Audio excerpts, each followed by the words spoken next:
What if you could walk into a market and buy anything without weighing, testing, or arguing about whether your money was real?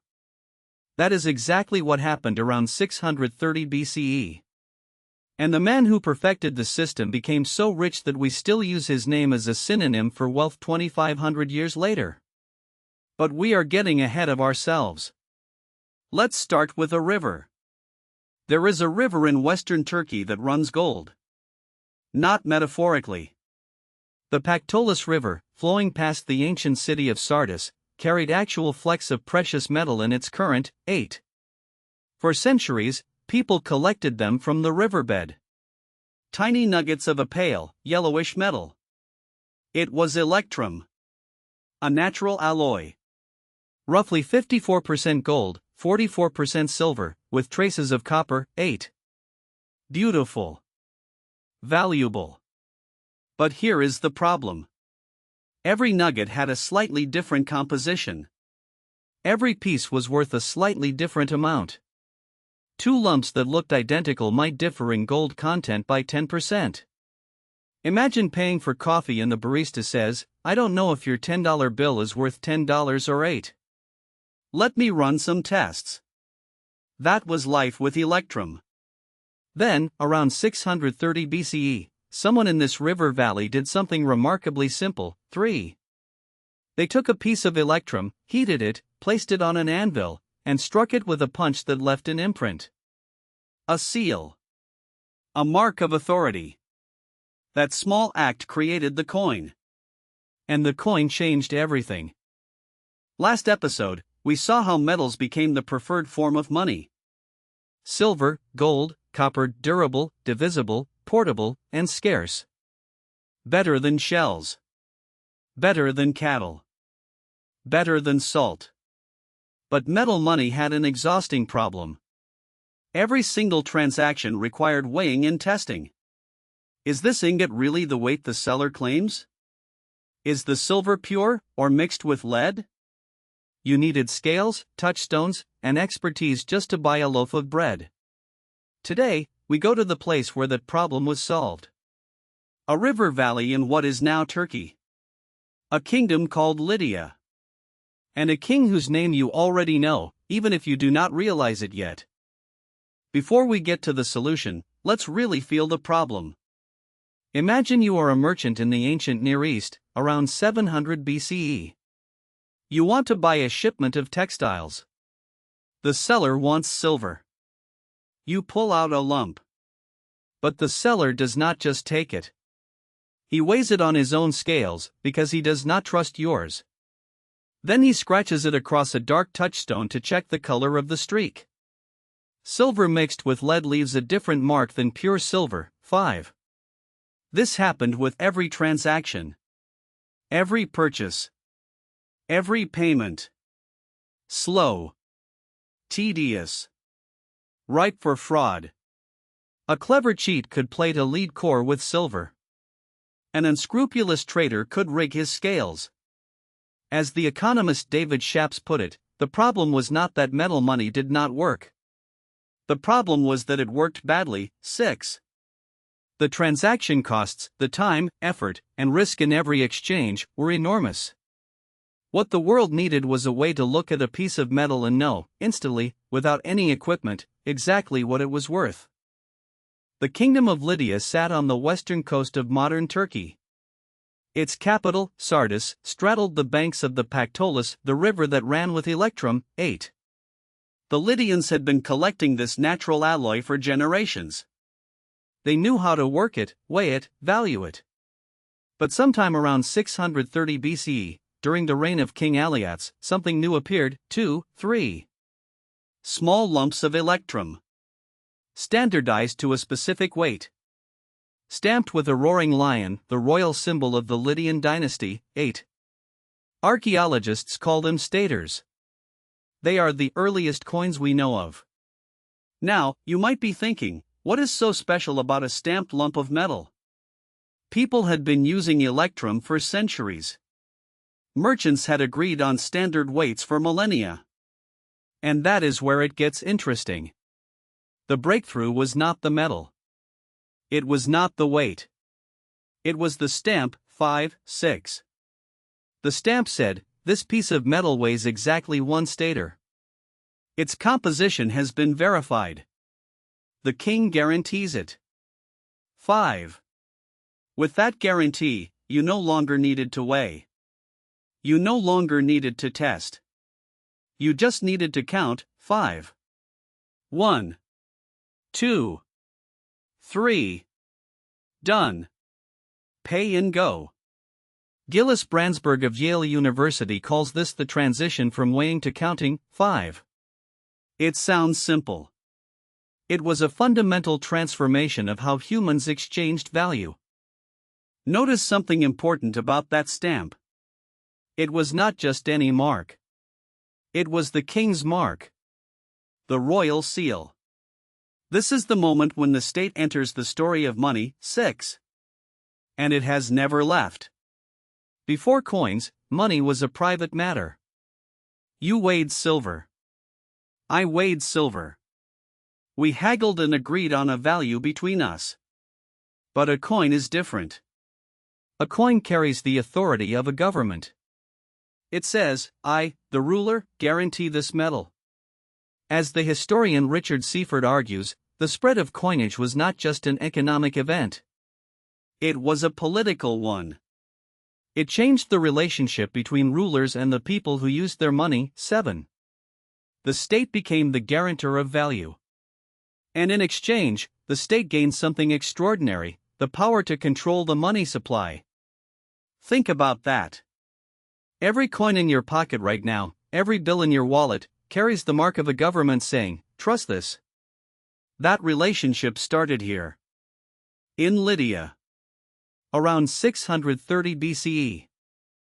About 2 centuries after those first coins were struck, a Greek historian sat down to write a sweeping account of the known world.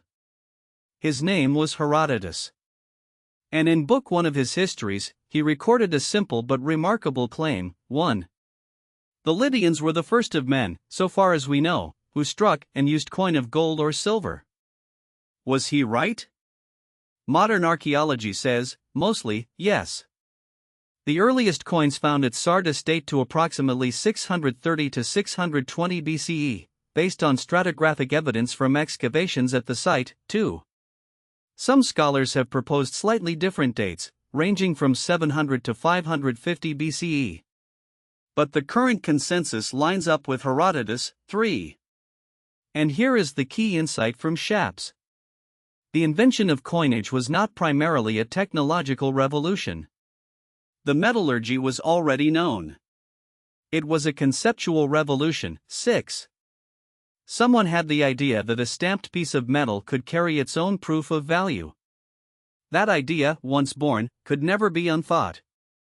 About 80 years after the first electrum coins appeared, a new king took the Lydian throne. His name was Croesus. And he spotted a problem that everyone else had been living with. Remember electrum? That beautiful natural alloy from the Pactolus? It had a nasty secret. The composition varied from nugget to nugget. One piece might be 55% gold. The next, 45, 8, 9. They looked the same. They were not worth the same. This is like buying a bag of mixed nuts where the ratio of cashews to peanuts changes every time, but you are paying the same price. Not great. Croesus had a solution. The Lydians at Sardis developed a breakthrough technique called cementation. 4. They packed electrum with salt and heated it for extended periods. Slowly, the gold separated from the silver. This was one of the earliest known refining processes. And it gave Croesus something no ruler before him had possessed: the ability to produce coins of pure gold and coins of pure silver. Around 550 BCE, Croesus introduced what numismatists call croceids. Gold staters weighing about 10.7 grams. Silver staters of the same weight, 10. Both carried the image of a lion and a bull facing each other. He set a fixed exchange rate: 1 gold coin equaled approximately 13 1/3 silver coins by weight, 9. This was the world's first bimetallic monetary system. 2. Two metals. 2 denominations. 1 guaranteed exchange rate. For the first time, a state offered a complete monetary framework. Large transactions in gold. Everyday purchases in silver. A reliable conversion between them. Here is something remarkable. Say "rich as Croesus" to someone today and they will know what you mean. 2,500 years later, this man's name is still a synonym for extreme wealth. 1. The Greek poet Pindar wrote about it. Herodotus devoted pages to it. The phrase entered common speech and never left. How many people from 550 BCE can you say that about? But Croesus' story has an ironic ending. There is always a twist. In 547 BCE, Cyrus the Great of Persia conquered Lydia. 10. Croesus lost his kingdom. The richest man in the world lost everything. But here is what is telling. Cyrus did not abolish Lydian coinage. He kept it. The Persians continued minting crosids at Sardis for decades after the conquest. 10. The coins were too useful to destroy. The system was too good to abandon. The invention had become bigger than the inventor. The king fell, but the coin survived. Imagine if every time you paid for coffee, you had to weigh the coins, test whether they were real, and argue about the result. That is what shopping was like before Lydia. The last time you paid for something with cash, you handed over coins or bills. The seller took them without weighing, without testing, without questioning. 2 seconds. Done. That trust, that instant, unthinking acceptance, began in Lydia. Before the coin, every exchange was a negotiation. After the coin, exchange became routine. Fast. Impersonal. You did not need to know the buyer. You did not need expertise in metallurgy. You just needed to recognize the stamp. This is what Shapps means when he calls coinage a conceptual revolution. 6. The Lydians did not just make commerce easier. They made it scalable. A marketplace that runs on weighed metal can serve a town.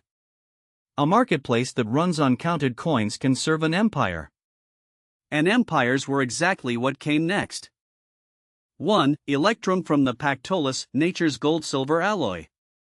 2. The stamp replaced weighing with counting, 630 BCE. 3. The state became the guarantor of money's value.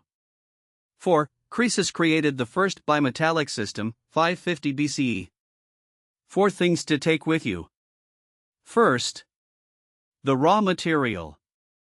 The Pactolus River provided natural electrum, a gold-silver alloy valued for centuries but impossible to price consistently because every nugget had a different composition. Second, the breakthrough. Around 630 BCE, the Lydians stamped standardized pieces of electrum with a royal seal. Weighing and testing were replaced by counting. This was the birth of the coin. Third, the political shift. With the stamp came the state. For the first time, a government stood behind the value of money. That relationship between money and political authority has never ended. Fourth, the refinement. Croesus separated electrum into pure gold and pure silver. He created the first bimetallic system. 2 metals. Standardized weights. A fixed exchange rate. Lydia invented the coin. But it was 3 other civilizations that showed the world what you could really do with it. The Greeks turned coins into a tool for democracy and philosophy. The Romans used them to fund legions that conquered 3 continents. The Chinese threaded them on strings and administered the largest empire on earth. Empires, armies, and trade routes that span continents. That's next time.